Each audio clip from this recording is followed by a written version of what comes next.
Storms to alert you first. This is KIMT Storm Team 3. Weather coverage you can count on. Welcome back, everyone. It is Wednesday, so we have just made it over the hump. Now we are on the smooth sailing side, getting into the weekend, and the weather's going to cooperate, especially if you've been wanting a little more sunshine. It's been a while, but we are seeing some blue sky here over Rochester. Things are looking good. The clouds, they're not as thick as they were yesterday or the day prior. They are breaking up. They're a little higher up in the atmosphere, but they are still present. That being said, we've got drier air back in, and that means cooler temperatures. We're sitting at 46 in Rochester right now, which is honestly pretty normal. 46 in Austin, 42 in the Twin Cities, and Mankato a little cooler at 39 degrees. So it is a sign that yes, drier air is here, but at least the winds are not blowing around too much. The next few hours do promise kind of a mixture of sun and clouds. I know that the graphic here picking up on mostly sunny skies, but we're still going to be seeing plenty of the cloud cover. It's just going to look a lot like what's above Highway 52 here, broken up, filtered sunshine, a little more sun in some places versus a little more cloud cover in others. Just a sign that that high pressure is moving in, and it's beginning to take over because it plans to take over as we head into tomorrow, even into our Friday. So the big blue H in the sky is a good thing. Again, we need these times where it can get a little dry out from the previous rains to prepare us for the next rains. We don't want flooding to occur. We want that soil to be able to soak it all in before we get to the very cold state.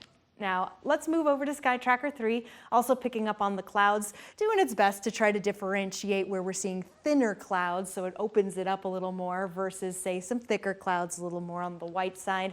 So the best way to put it is that we're still going to see that nice mix of sun and clouds, but maybe even more sunshine by the time we get into the evening hours. This is the early evening around 4 p.m., so have the sunglasses ready. It's something we haven't had to use in a while, but as we're heading home on our morning commutes, our evening commutes, we're going to be getting a little more sunshine versus the clouds, but clouds do return as we get later into the night. This is around 9 p.m. and that mixture holds off for the most part. And then the next couple hours, we see a lot of those clouds erode away as more dry air comes our way. We also could see a bit more fog, especially if you plan on traveling to the Twin Cities, traveling in or out. This is around 7 a.m. on Thursday. Otherwise, it'll be a sunny start. That fog will burn off, and it'll be a good day overall to get out there and do some raking. Friday is going to be fantastic also, as temperatures do get above average, just around 50 degrees on Thursday, mid-50s by Friday.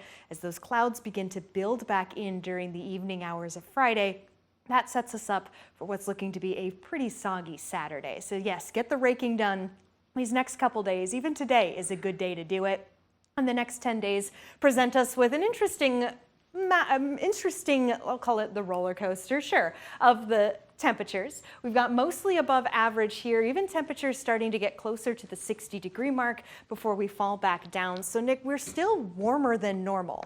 Mostly this 7-day forecast shows warmer than normal temperatures, but we're still seeing rain too, so I think that's good. We're no longer on the stretches of 80-degree temperatures with no rain. So overall, not bad. Yeah, and we were talking in the break a little bit about we're liking this variety we're having in the weather. You know, a little bit of sun, a little bit of rain, get a little something of everything. It's not a bad thing for sure. All right, thank you, Sarah. Yes.